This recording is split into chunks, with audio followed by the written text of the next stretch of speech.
Police fire 3 bullets at a Black Army colonel. 5 minutes later, the Pentagon sends tanks. 3 rounds pierced through Gate 14. Resist till the last breath. Crimson splashed the tiles. Cries rang out. The man who dropped offered zero fight. He never yelled. He simply lost blood. Serene, quiet, hauntingly in control. A moment later he breathed, "Alert nobody. Just say Colonel M passed through." The uproar lasted under 30 seconds. Kids wailed, drinks crashed. Federal agents stood frozen.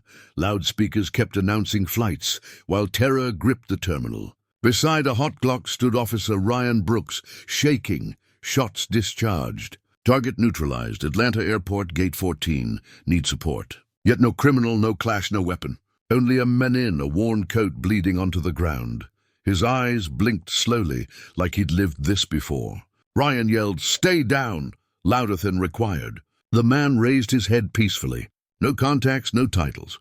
"Say Colonel M passed through." He spoke it as if it mattered more than his life. Across the screening area, Emily Harper froze. Weeks working, 25 years old, never witnessed a shot fired.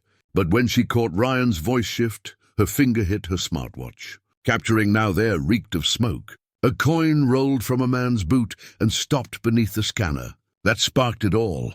She recalled his soft smile. "Apologies, likely a coin. Haven't used these boots in months." His tone had been kind, no danger. But Ryan's eyes narrowed. "Sir, move aside, hands behind your back." "It's just a coin," the man answered. "Calm," I ordered. "Hands behind your back." Emily tried to speak. "Quiet, Harper."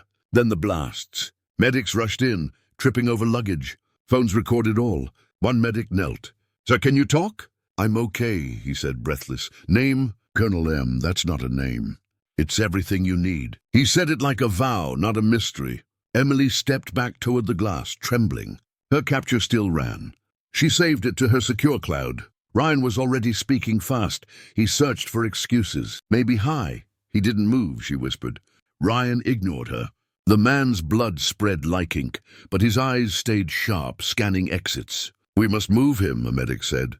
"No ID," he muttered. "Just say I passed through." Then his eyes closed, not out, just waiting. Ryan spoke into his recorder, voice icy. Target resisted, reached for his belt. "I followed rules." "You're lying," Emily said. "What? He never reached. You shot first. You want to lose your badge. I want justice. You have no proof. I recorded it all." His eyes widened. "You what?" "The second your tone changed, that's against policy. So is killing an unarmed hero. You don't know what you've done. No, Ryan, you don't know who you just hit." Then the rumble came. A deep growl growing louder. Outside, dark SUVs skidded to halts. Men in plain uniforms poured out, followed by armored trucks. "What is this?" someone shouted. A man in a grey suit flashed a badge. "We're here for Colonel Marcus Reed. Where is he?" "Medics took him," Emily said. "Secure the area. Lock the terminal." Pentagon orders. Emily stared through the chaos. The man who never raised his voice had shifted history. She opened her phone and sent the video to a contact she never expected to use. Ryan's face went pale. He hadn't shot a stranger. He'd shot a myth. 6 hours earlier. Atlanta lay calm under bruised skis. Roads wet from rain. Marcus Reed walked alone. Grey hoodie, dark jeans, clean boots. No medals, no marks, only a fading boarding pass in his pocket. At 54, he moved with purpose, each step measured. His gaze read, "People the way soldiers read wind for clues, not fear training."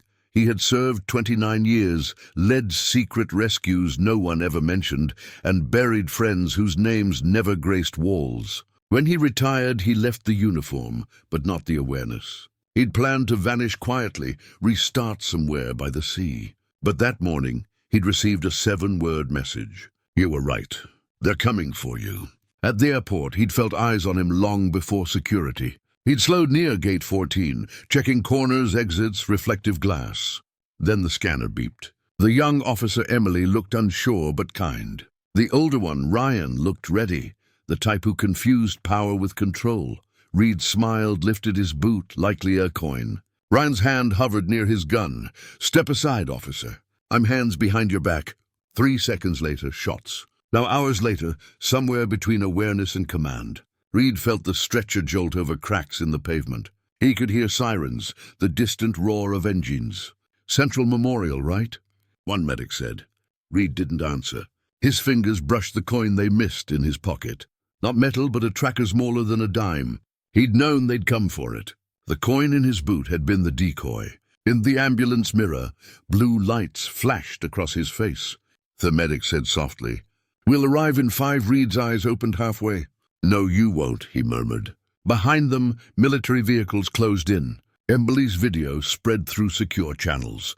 Within minutes, Colonel Marcus Reed was trending nationwide. But inside the ambulance, the man they hunted had already loosened one strap.